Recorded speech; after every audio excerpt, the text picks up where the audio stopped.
Saber-Toothed creatures. Welcome guys once again to the channel, Ranking with Dinosaurs, where we rank, you guessed it, dinosaurs. Except today, once again, this has turned into, a bit of a bit of a meme right now that we rank dinosaurs on the channel, but most often than not, I'm avoiding it. But I promise I'm not doing it on purpose. Today we're gonna be ranking saber-toothed like creatures. Now there's a ton throughout history. Notably, not a lot in the Mesozoic era. I'm sure there are some, but not the most I would say important or let's say famous as well, like well known. But yeah, I'm gonna be ranking them. I think I got a good assortment here all throughout history, so I think it'll be great. I'm sorry if I sound a little sick. I am sick right now, so I apologize about my nasally voice. So we're gonna be starting with SMILODON. Now we're gonna be starting with one of the best known saber-toothed predators of all time, which is SMILODON. Yes, it's sometimes called saber-toothed tiger, although they're not closely related to tigers by any means. These guys are Machaerodons, and they were very widely distributed back in the days, the old days, where they lived in the Americas.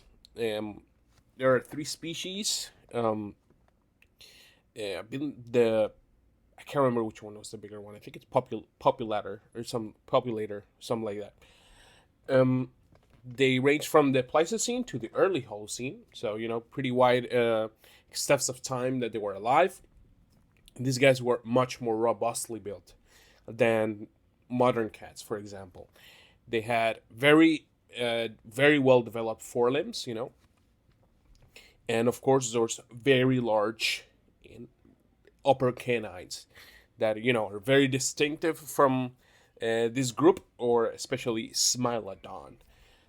Those canines were really large. They were used because they were very effectively used because they had a much bigger gape. They could open their mouths much wider than again modern cats, and these were used for not exactly just a rip and tear, but precision killing. They only use their canyons for the decisive blow. Again, Smilodon had three species. The largest one weighing about 950 pounds. That is pretty huge. There are the species are spread across the Americas. Once again, the North American ones hunted much more bison and camels. Yes, when camels roamed North America. And in South America, a little bit later, they still were hunting big game, which were, the macrochenius or your ground sloths. Smilodon is just awesome. I love Smilodon. If you don't like Smilodon, what is wrong with you? So, I have to put him. I don't know if I'm gonna get. Oh, sorry, it's this one. I don't know if we're gonna put it in S tier yet. Oh, I'm so tempted. I think I'm gonna put it in A tier for now. MOSCHORHINUS. So MOSCHORHINUS is a Thermocephalian synapsid. Yes, so we're going much more back in time, from the late Permian to early I was gonna say Jurassic. I'm like, what the fuck? Early Triassic in South Africa. Now, these guys were, for its time, very large carnivores.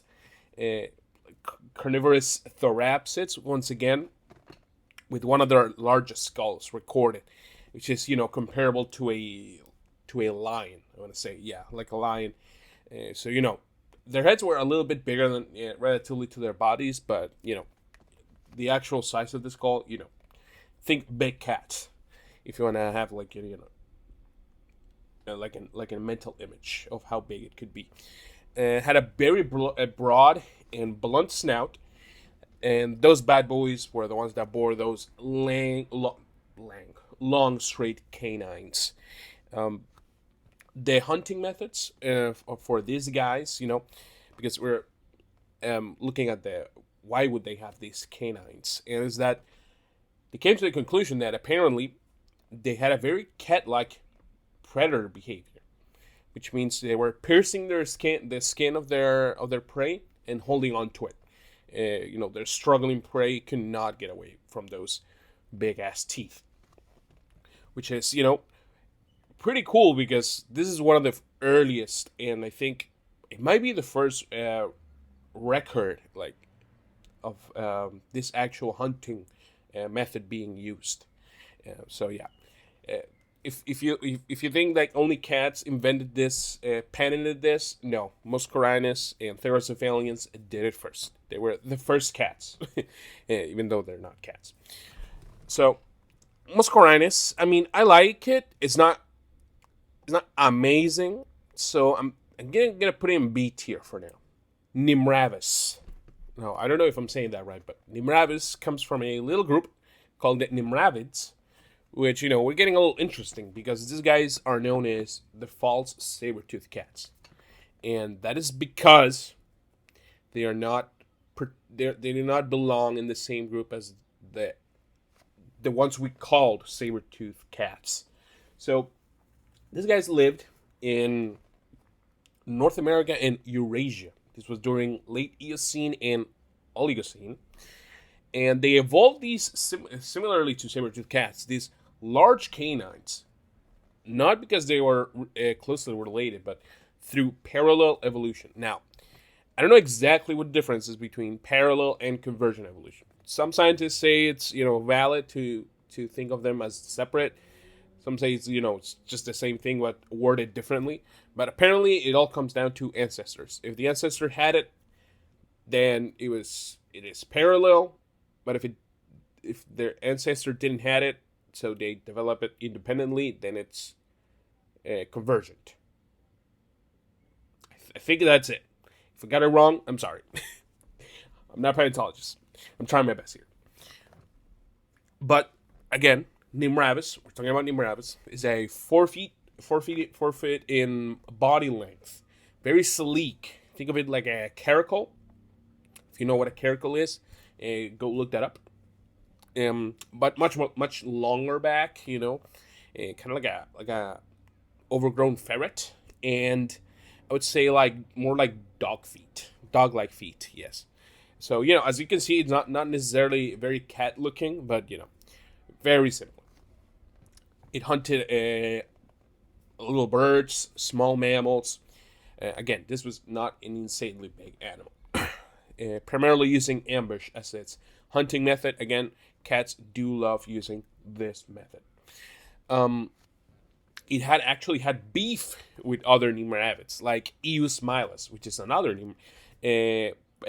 member of this group of the false saber-toothed cats. And there is an actual fossil of a NIMRAVUS with a puncture wound on its skull, and it was made by a SMILODON. The funny thing is that this guy actually survived the NIMRAVUS with that puncturing on its face. But yeah, NIMRAVUS, I gotta say, the more I read about it, the more I like it. I'm gonna put it in A tier. HOMOTHERIUM. Now, this is one of the saber-toothed cats. Well, not exactly, because these guys are known as the scimitar-toothed cats that you've probably seen, but just thought they were, just like short-toothed smilodons or something like that. But no, these guys had almost a worldwide distribution, very successful during the Pliocene and Pleistocene. It was a very large cat, comparable to, the big cats today, lions and tigers. And they function as an apex predator of their ecosystem. So, pretty important for the circle of life back in the day. These guys had a more elongated neck and relatively much longer legs than, for example, SMILODON. And, comparing those canine sizes, yes, they were much shorter than SMILODON. But again, much longer than today's cats. And, all these traits, if we combine them and, try to paint a picture, it actually suggests that HOMOTHERIUM had a much more, had a different ecological niche than, SMILODONs and other very similar saber-toothed cats. HOMOTHERIUM, again, it was a hunter of big game. So they were hunting the big boys, all that megafauna back in the day. It's much more of a pursuit predator. Those long legs really helped it to, being much more active and having much more stamina while running. And it is possible that it might have had some cooperative hunting, like social, like like a social, I don't know, structure, but kind of like, I don't want to say modern lions because it's a little touchy to compare the very very intricate social behaviors of lions to extinct animals, but Homotherium might have had some of that because basically cave paintings do show some like Homotherium kind of together. So that's honestly that's pretty cool. Also, there have been found some Homotherium. There was a Homotherium cub that was found recently too. That was pretty cool. We do have some actual like mummies, a mummy of Homotherium, which is pretty awesome. Not for the baby though. Homotherium, I like it. I don't know if I like it as much as SMILODON or NIMRAVUS, so I think I'm gonna put it at the top of B tier. Gorgonopsids. Now I'm gonna be talking in general about Gorgonopsids right now because if you wanna hear my thoughts about, for example, the most well-known Inostrancevia, then you can check out my Permian fauna tier list. That one is I made it not too long ago, so you can go find it on the channel if you want to see me talk about specifically a Gorgonopsid. But no, we're gonna be talking about the Gorgonopsids in general. The Saber-Toothed Therapsids. These guys were from the middle to upper Permian, and they had these long, narrow skulls, as well as those elongated upper, and sometimes even their lower canines were also very long.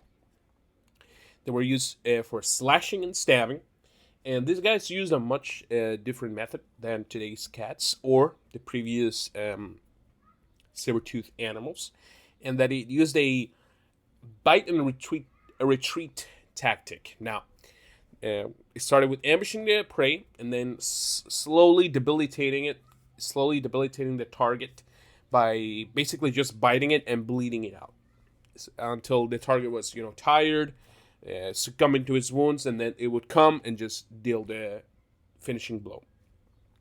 These guys would have had an insane, like an exorbitant gape. Like they could open their mouths farther than 90 degrees, which is insane because this is all without unhinging their jaws. Like snakes can obviously do some crazy things, but their jaws are like very specialized. And we got some Gorgonopsids as well. They ranged like from sizes, like it's insane. We have like really tiny ones, and then we got like bear-sized Gorgonopsids. So these guys were the kings of the Permian. I love Gorgonopsids. I might put in S tier. I am gonna put in S tier. THYLACOSMILUS. So we're gonna be closing the tier list today. I know not a lot of saber-toothed animals. There are much more, but I'll leave it for a later tier list. This one we're gonna end with the saber-toothed Metatherian inhabiting South America. I'm so sorry. I'm so sick. But these guys range from late Miocene to the Pliocene, and no, they are not felids, but Sparassodonts. Now, Sparassodonts, I could go all around with what Sparassodon is, but it is very closely related to marsupials. So if you got an idea about what marsupials are, Sparassodonts they're not necessarily marsupials, but they're their most closely related extant group of animals. And it actually only resembles, again, saber-tooths due to convergent evolution. Now, this one is convergent because I believe the saber-tooths, the actual long canines, are not an ancestor trait for THYLACOSMILUS. These guys were not insanely large compared to other creatures in this tier list, but it is a little hard to pinpoint their actual weight or their sizes, because their heads are have a much different like size relation with their bodies. So scientists go back and forth, studies go back and forth. They go from 90 pounds to 330 pounds. So as you can see, it varies a lot. As for they get a relatively low bite force. They were not very strong, which means they had very unique killing techniques.